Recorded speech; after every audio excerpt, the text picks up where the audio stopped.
Namaste and a very happy birthday because it's everybody's birthday, I feel.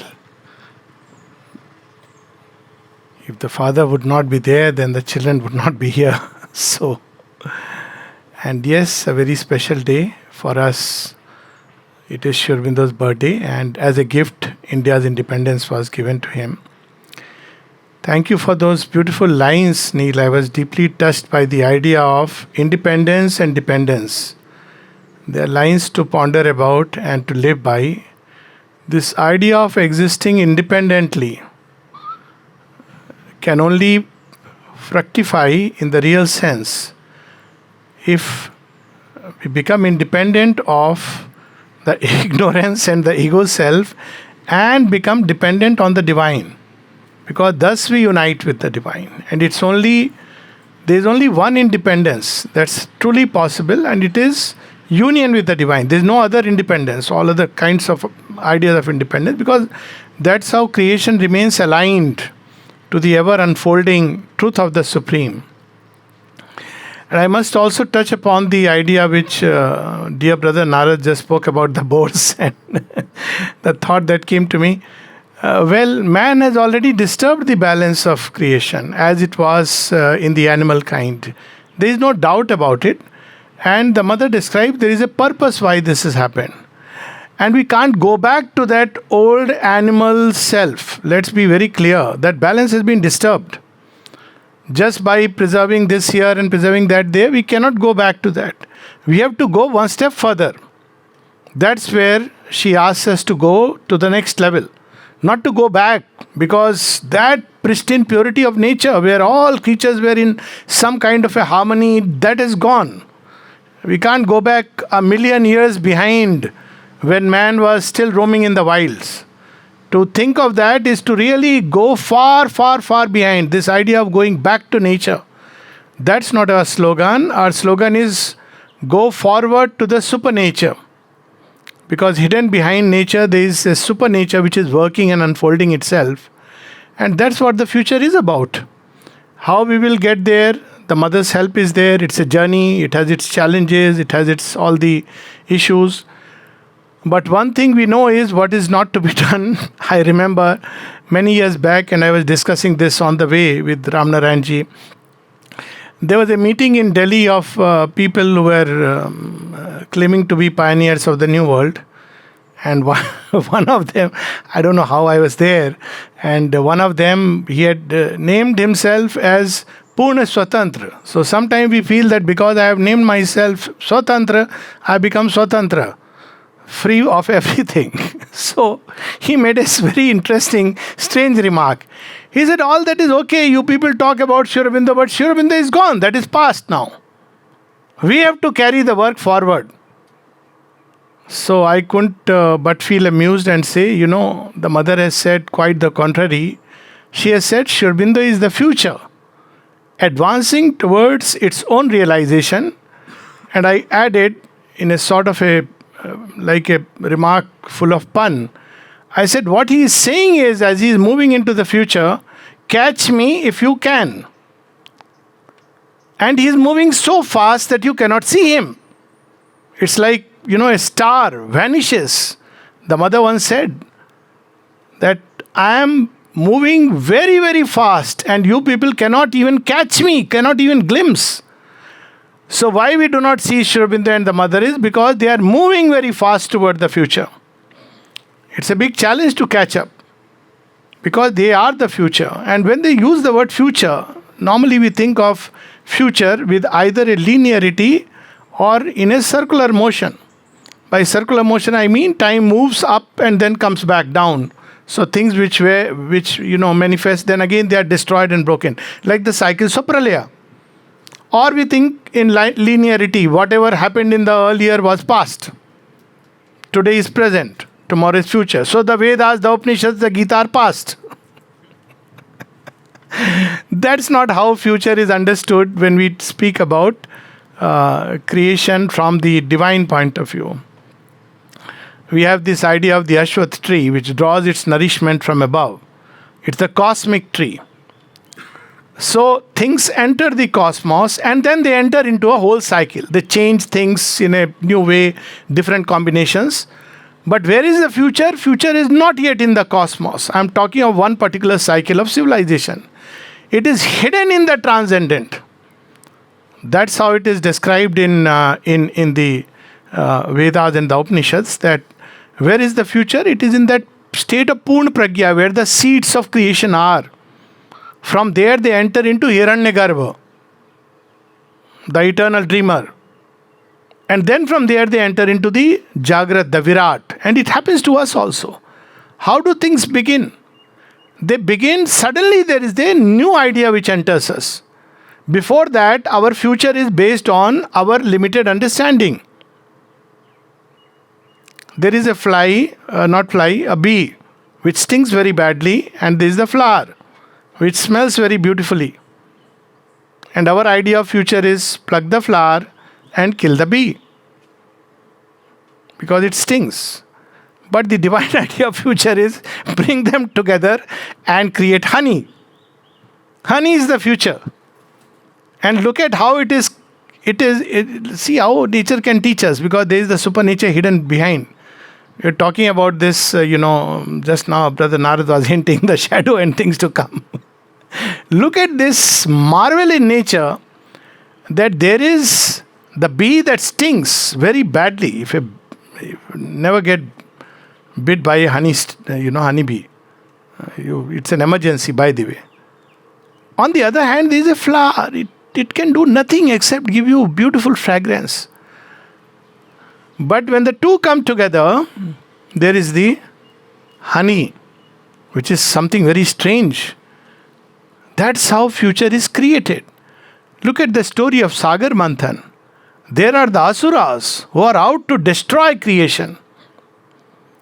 The power hungry, the ambition driven. And there are the devas who want to bring light. And both come together, and the result is, at the end, of course, the nectar of immortality. And what comes before that is wish, the kalkud, the poison. We all know that story.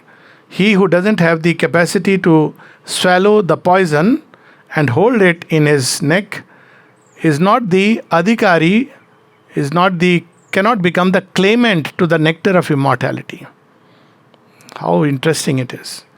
If you want to run away from the poison that life will throw, there are people often, when they meet a challenge, they just, no, I don't want to. Why? Because things not happening according to my idea. I was just sharing with Gita Ben. I see if in ashram we were to do like this, that, this is not following my idea, then every day I would be leaving the work and joining next day. Like there was this famous ashram person who one day told, of course humorously, he said, stopping smoking, it is very easy. Is it? I do it every day. A real story. So it is something like that. But you see, this is the challenge. This is the challenge. It gives the wager wonderful, which comes through the struggle and the wrestle and the clash and the clasp and the conflict of forces. And if you want to avoid it, there is no future. See, this is how we see the Gita. One of the most beautiful books ever given to mankind are given in the setting of a war. And that itself is so magnificent. Gita is not revealed in an ashram, sit nicely, coolly, come, we'll have a nice talk. Shri Krishna doesn't say that. It takes Arjuna to the battlefield of life. And Arjuna wants to escape from there. And Shri Krishna says, I am preparing the future. And where are you running away? And he says, no sir, this is not future. This cannot be future. There are people who think of Auroville like that, no? Auroville is a dream that has gone away. But Auroville is a dream that is manifesting precisely through the things that we think are opposing the dream. That's how the future is created. That's the beauty of it. There is the adaptation, adjustment. There is the new things which come. The mind gets prepared for something new. And eventually that idea seeps into the human system, and then it begins to manifest at a time. For example, there are ideas, we talk about future and past in terms of what has happened was past. The mother at one place says that Sri Aurobindo does not belong to the past or to history. He belongs to the future. What does it mean? So it is like there are ideas which are born prematurely and they cannot fructify because the earth is not ready. We have the typical example of the French Revolution. All the people, what they would have felt, I'm leaving aside Napoleon, but Danton and, Robespierre and what they would have felt. Oh, we just fought for freedom, equality and fraternity. Where did that idea originate from? Sri Aurobindo says, a yogi sitting on the Himalayan mountain tops dreams of fraternity, equality and unity. And you see, armies and revolutionaries march over the European continent, and then the idea spills over. Today is India's Independence Day, and I think maybe many are aware, many may not be aware. Have you read anybody the Indian Constitution? What does it begin with? The three great ideas. Are you aware that it is there in the Indian Constitution? Liberty, equality, fraternity. It starts with that. It is so interesting. And Sri Aurobindo speaks so much about it. You have the logo, Satyameva Jayate. But in the parliament, what used to happen, still happens to a large extent, is lies. And yet, Satyamev Jayate is the future. That is the beauty of the future. Future is not something to be seen with, death of apparent, something which was denied, went away. It returns. That's how we see the Vedas are still relevant. They are not past. They have survived the onslaught of civilizations and they refuse to perish.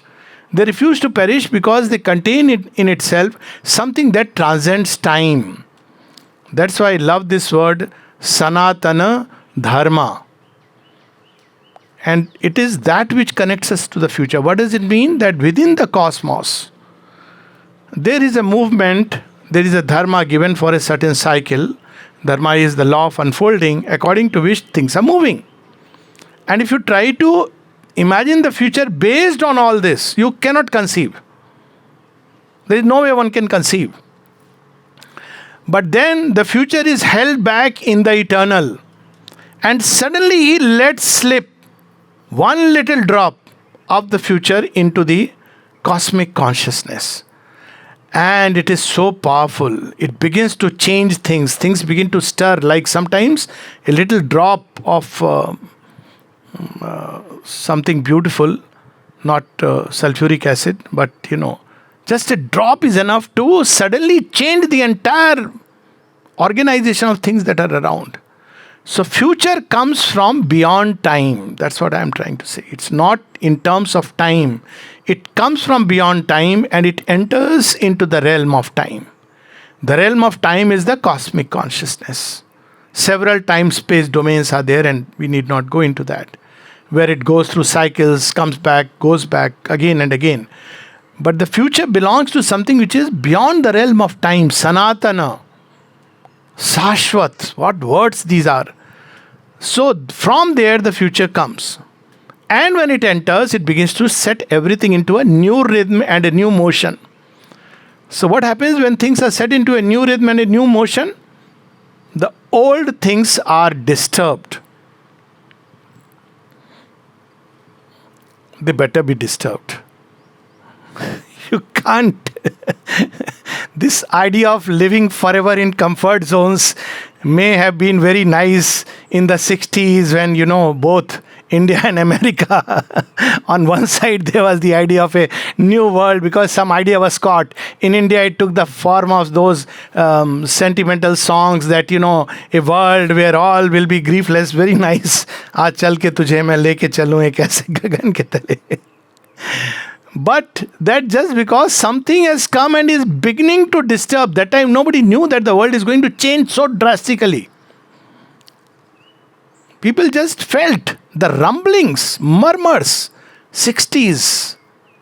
Something is happening which is amiss. That is the time in 60 when the UNO, that time Secretary General, I think it was Youth Hunt if I'm not mistaken, he said, if we need to change man to create a balanced world order, we need to do it. It's time to do it. Now, where did this idea come from?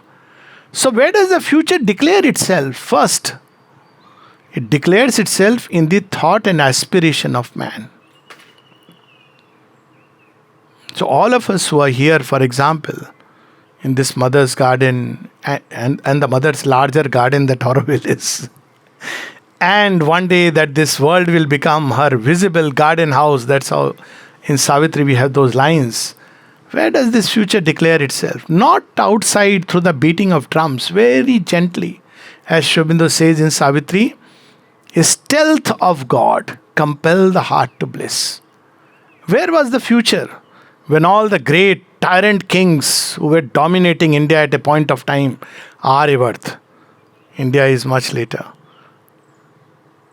It was quietly playing in Nandgaon, Brijbhumi, doing all its tricks, flirting around with the cow herdsmen and women, while Kansa and Jarasandh and all the Shashupal, Rukmi, such kings, Hastinapur, gigantic egos, each wanting to swallow this entire world.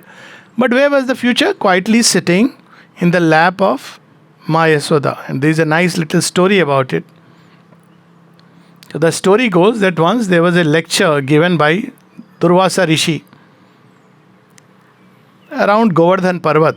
People know, no? Govardhan is in Vrindavan nearby Brijbhumi. And people asked him one question, only one question. Like just Narad Bhai reminded me of that question. They asked, you know the future. You are a rishi who can see the future. Tell me, frankly, is there any hope for us vis-a-vis Kansa's reign? So, Durvasa looks into the eyes of Krishna. He knows. And he inwardly communicates to Krishna, shall I reveal the secret? And Krishna tells him, you say whatever you want to say. People will understand what I want them to understand. So Durvasa puts it cryptically. He says, when a little child lifts up this mountain on his little finger, know that the time of Kansa's reign to end has come. And then he walks away. Now there are three groups of people who sit around. One says, basically he said, it cannot happen. Kans will live forever and dominate forever. The materialists. There were others who said, well, we believe in heaven this is possible. Little children can lift up big mountains. So what he meant is when we die, then there we will have a recompense for all our trials. One day there will be the judgment. And in the heaven we will see the religionists. And the third group, one child says, Mama, I don't want to go to school. Why? I want to eat ghee, makhan and do exercises. Why? Didn't you hear what he said? When a child lifts up, maybe I am that child, who knows? Sri Aurobindo's devotees. The future shapes itself in children. It's something so beautiful. All creation, these flowers teach us. One of the things is how creation unfolds from within outward. From darkness towards light. Every flower teaches us this basic lesson. How it unfolds. And what is the secret of its unfolding? Flower teaches us, keep turning toward the sun. It doesn't care who is taking my smell. Oh, this fellow doesn't deserve. Oh, he is doing something contrary. No, it doesn't do that. It just gives itself to the sun. And that's all that is required. It can be so simple as that. To give ourselves to the divine with complete trust, confidence, abandon. The sun that is taking care of my blooming will take care of every other aspect of this planet Earth. I must blossom like a flower by opening myself to the sun. This is the whole secret. That the flowers are here to teach us. That's the future. But the past holds us. And what is the past? Past is not a change of dress. It's not what is no more fashionable. People often say, oh, this dress is out of fashion. Don't worry. Don't throw it away. After 20 years, it'll be in fashion again. Future is not fashionable. Future is not fancy ideas and fanciful imagination. Future is nothing that can be conceived from the limits of this present. It is something new, so new that even our minds cannot conceive it. And to have this idea that our mind can conceive it is itself a block in the way to the future. It will express. So what is required for our minds to be open? What is the past? The various comfort zones in which humanity has so far lived comfortably. The comfort zones of this system, that system. Democracy, for example. Mother says, Sri Aurobindo gave her a ball which had grown old and asked, give it to me. Just imagine Sri Aurobindo playing with a tennis ball and asking me that it has grown old. He wants her to change it. And mother looks at it, laughs and says, yes, yes, it must be changed. And she says that ball is, guess what? Democracy at that level. Time has come to change it. What is going to come, we don't know. It is not, she of course describes. She speaks about something and we have a tendency to put it again into another slot. But that's a different matter. It doesn't work. Reason is failing us everywhere.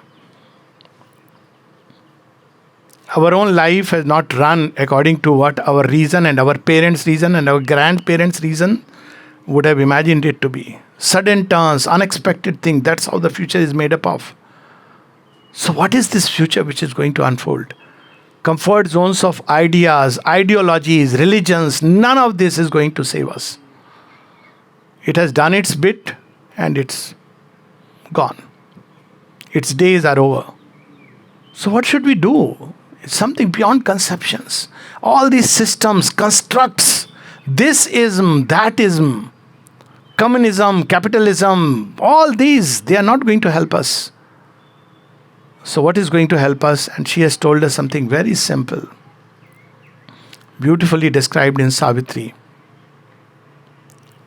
It says, we must dare to surrender to her absolute. Her simple, vast supremacy confess. A very simple thing. In practice, what does it mean? The mother knows better than I do. And if I have trust, she will reveal to me the reason. She is not an autocrat. But we are not ready to listen. She says something, there is a reason behind it. We don't understand. But when we say, oh, she is outdated, then we are blocking the future because we are already dated. We don't realize as human beings we are dated. We are living on time extension like an expiry date drug. So before we get outdated, we must remember, when it is said, Sri Aurobindo, the mother come from the future, it means their words, their guidance, show us the way toward the future. We need to receive it with beautiful thing which just now Brother Narad shared. A bouquet of humility. One of the things that one develops spontaneously, today is Darshan Day, and few thoughts that come when you have the darshan of Sri Aurobindo. One is, what majesty, what grandeur. No words can, no logic can explain it. Like the Himalayas, in one of his own translations of Kalidas, the lineage of Raghu, he describes like the Himalayas sitting with its hands dipping on both sides in the ocean. Like that, when we look at Sri Aurobindo, that is the image that comes. What compassion! When the future comes into the present, that's what the avatar is meant to do. The avatar is the future, sliding into the present, to lead the march of mankind through a narrow gorge, through a crisis of events. The Second World War, the First World War, when we look at it and how we have escaped, as Sri Aurobindo says, we have narrowly escaped the bluff of Hitler. So that's when he comes, because humanity would otherwise collapse. And he comes from far giving us the tidings. But it's not just tidings and good news that he brings. He also shows us the way. And for the first time, so another thing that comes when we look at Sri Aurobindo is humility. You see, whatever we may think, oh, we are somebody or someone, and our degrees and biodata seems so stupid. When you stand before Sri Aurobindo, it all looks so facile. Imagine telling Sri Aurobindo, I am an MD in medicine who has done from... He would smile. My child, you may be MD, but you are an ignorant fellow. You don't know the causes of illness. You don't know its cure. You don't know anything about anything. He wouldn't say, because he's a perfect gentleman. And so the heart is full of gratitude, because for the first time we have many firsts with Sri Aurobindo. One of them is that for the first time we have the divine writing and speaking so abundantly. Otherwise, people fight over the scripture. Most scriptures are written after 200, 300 years back. And then later on. And then there are interpolations, extrapolations, all kinds of things. We see all the religions, they are having this problem with the scripture. I don't know how the Gita escaped it. Because Vyas did a very smart thing. It's part of the Mahabharata. So it's not something which you can just independently change. It's a very smart move. It's there in the Mahabharata. You can't just suddenly lift it out and start saying, no, he said this and he meant it. It is a revealed scripture, but in a very beautiful way, amazing way. We may debate whether Krishna said or Vyas heard. It's all the same.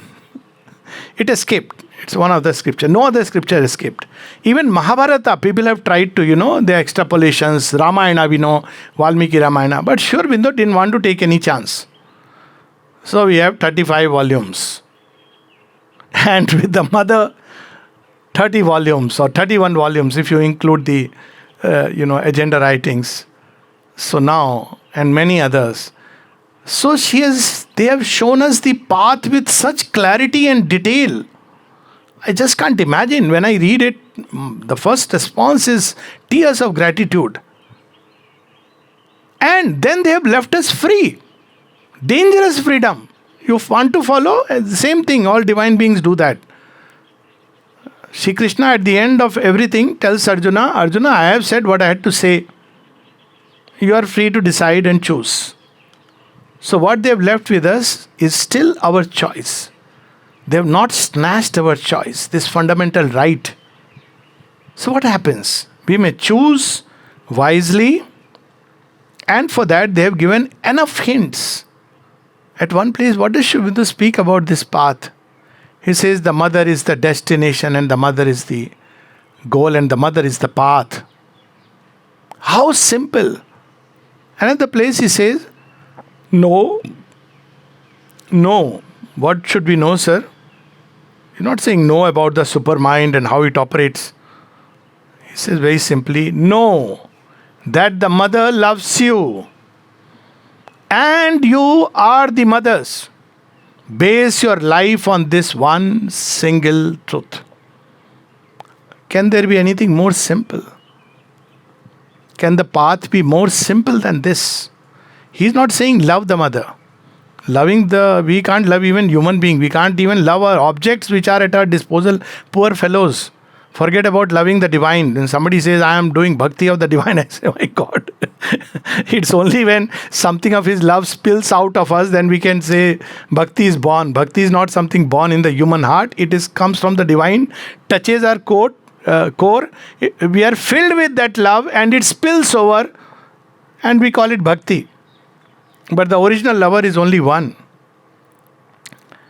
And look at that love. He's asking us to open to that love by having this trust that know that the mother loves you. How beautiful, simple life can be. He gives the core secret of this yoga, to turn psychically towards the mother.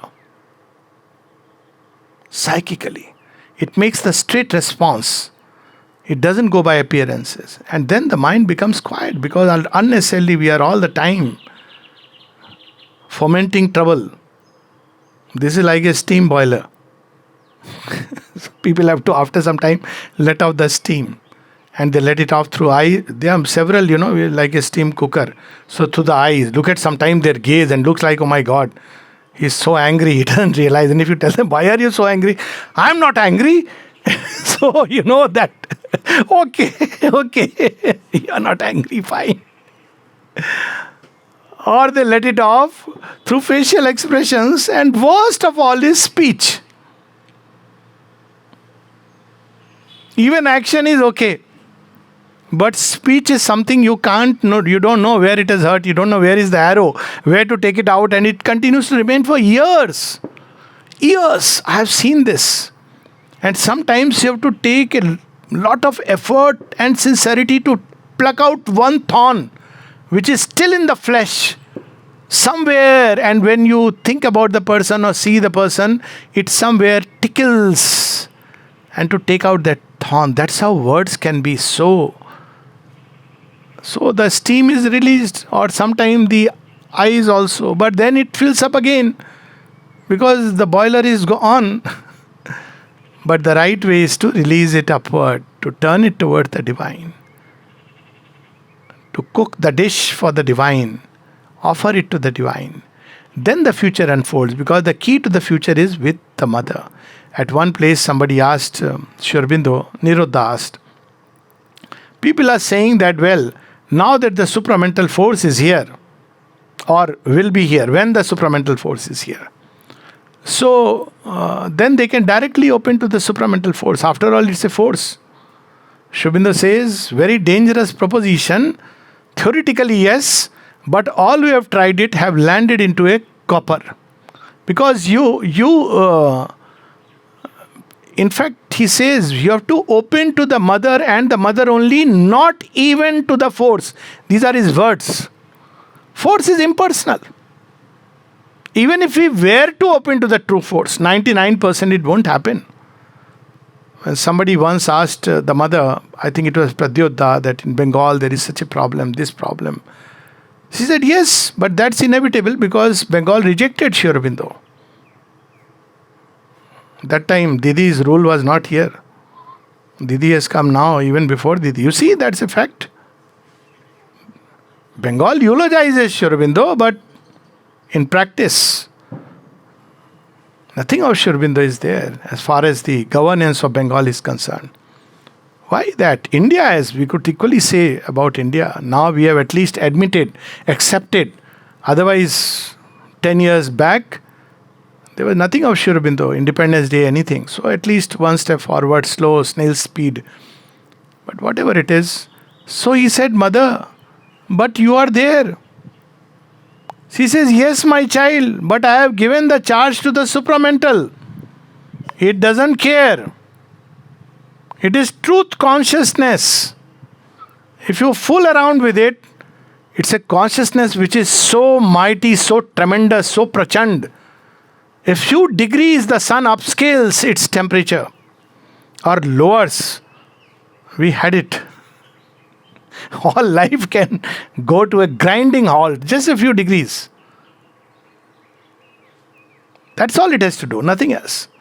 So that's how the supramental acts. And the mother knew it. So therefore we see she continued beyond 56. She could have withdrawn. There is a prayer of her now that the supramental manifestation has started and the force is here. She needed a sign that she could withdraw, and she stays back. Why? Because she must bring the divine love. 62, the event of 13th/14th April 1962. And then she says, now it is done, it is done, it is done. Then she says, because divine love is the cushion, otherwise human beings are going to fall miserably and they will break their backs and break their bones.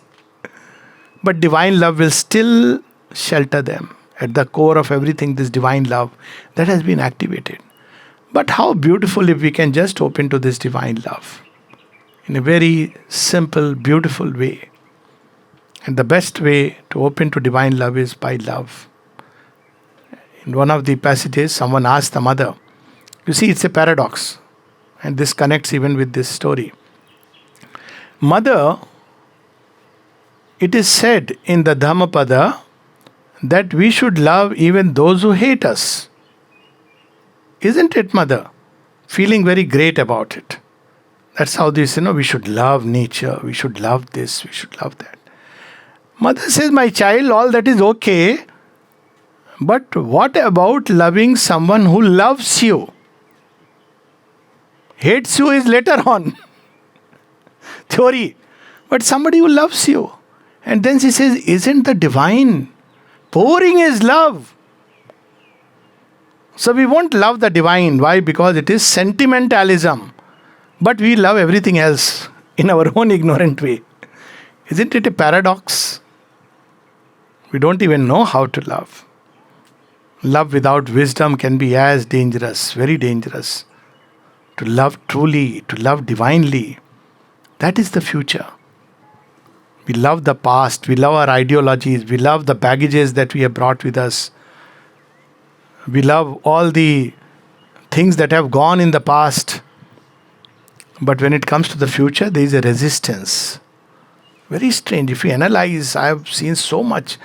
And sometimes it pains deeply when I hear something like, oh, mother is now, I'm being very frank because mother is now past. She is no more there, 73. I don't know whether you have been unfortunate to hear it or not.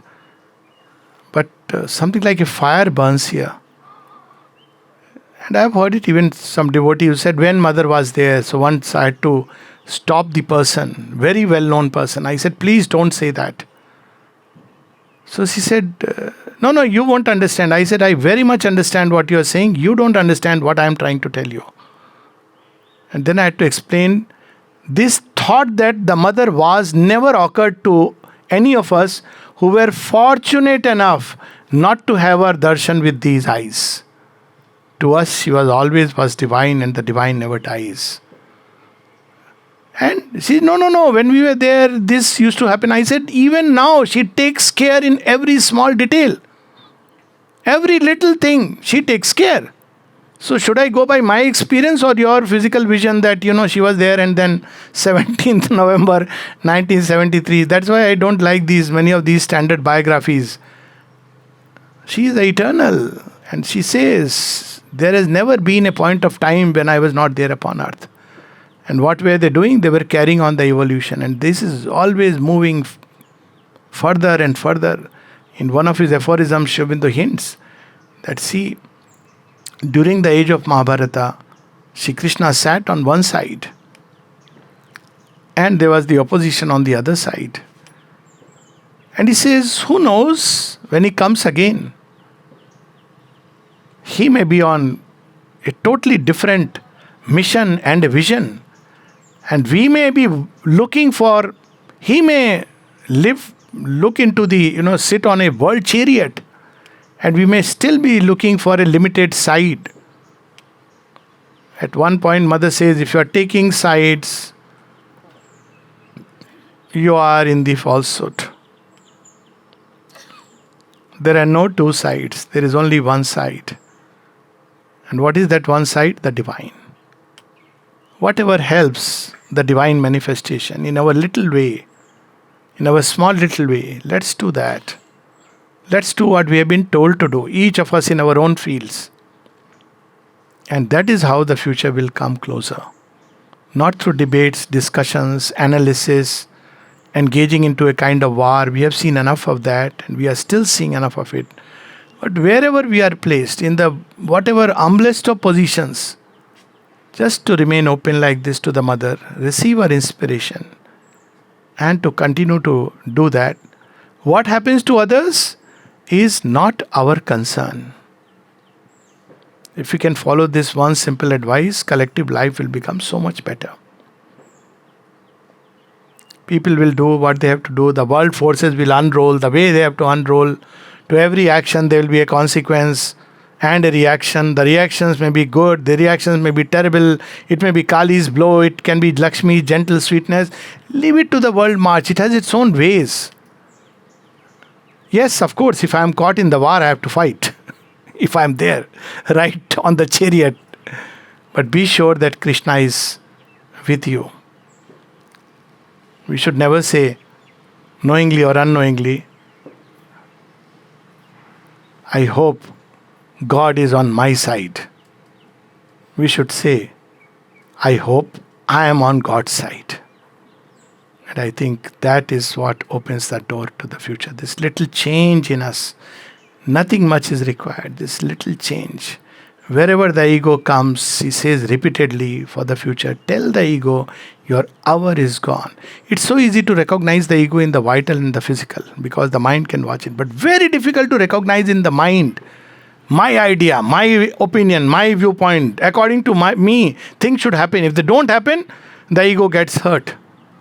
But that's precisely because we are living in and by the mental ego. It took time. When I joined the ashram, in spite of all this training and striving, it took time to understand. And I'll share just 2 experiences and then we'll stop. One was when I joined the marbling department. So I felt very happy and proud. Being a doctor, joining the marbling department, and I said, now I have overcome the ego of the professional. Professionals are extremely difficult to get rid of the ego. Till one day, my Air Force friend walked in, who at some point had the same rank as mine, wing commander, and he had then been promoted to group captain. I had left the service.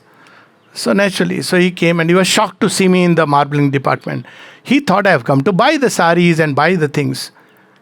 And so, nice meeting you, Vinko, and after those pleasantries, I said, yes, what do you want? He said, no, I will contact somebody. I said, no, I am that somebody you are looking for. Showed all the saris, and they were embarrassed. And I realized there is still some old fellow is still sitting out there. And they are feeling embarrassed. How do they connect to me this way that, I am selling saris?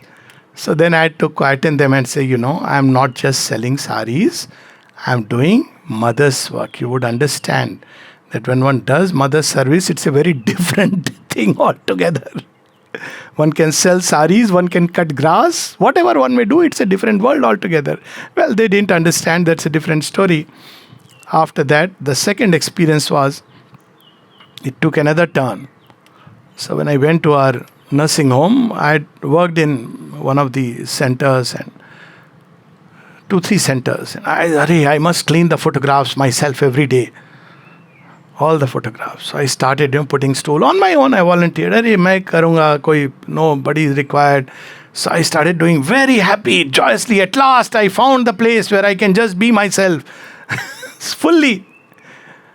And 2 days, 3 days. First I got messages, no, don't have to do it. No, don't do it, etc., etc. I didn't realize. Then I realized what message is going is something very different.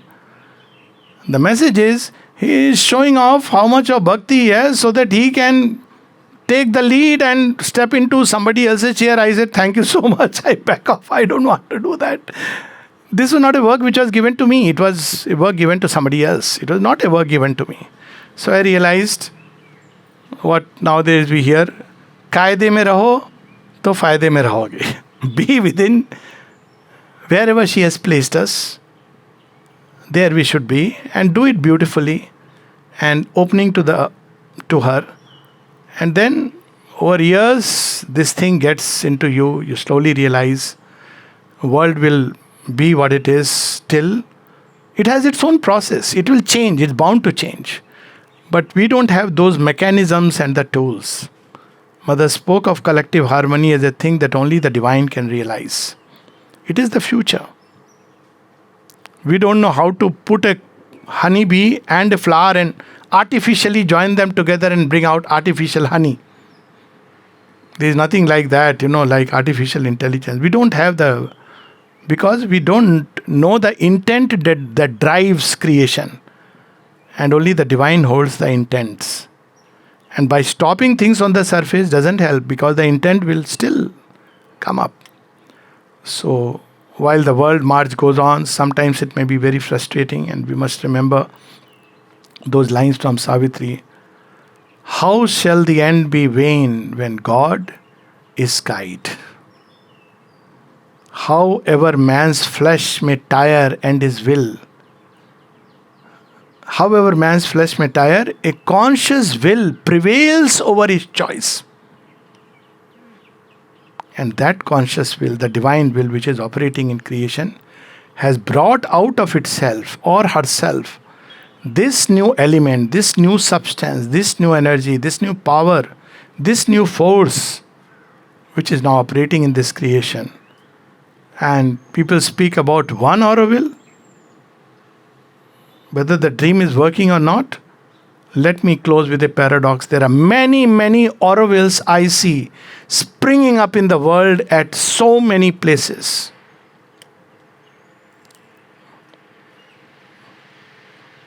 And when I say I see it, I'm saying it in the way when once Mrilalini Devi and Sri Aurobindo's sister Sarojini, they were sitting in Shillong,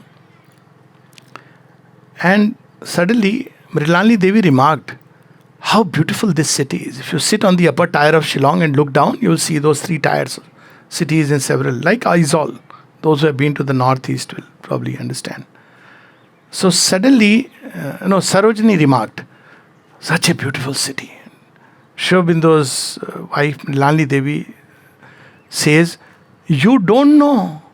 There is a much more beautiful city that resides in the heart of your brother. Those were days you didn't take the name of your husband. Much more beautiful city that resides in the heart of your brother. We don't know whether she understood or not. But one of the manifestations of that city is Auroville. It is going to be simply because it is the dream of the Lord.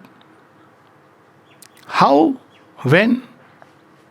Leave it to time to answer it. Thank you so much. I think we can close here. Today is a beautiful day, not a day for question answers. But if someone has any. Okay. Thank you so much. Happy darshan.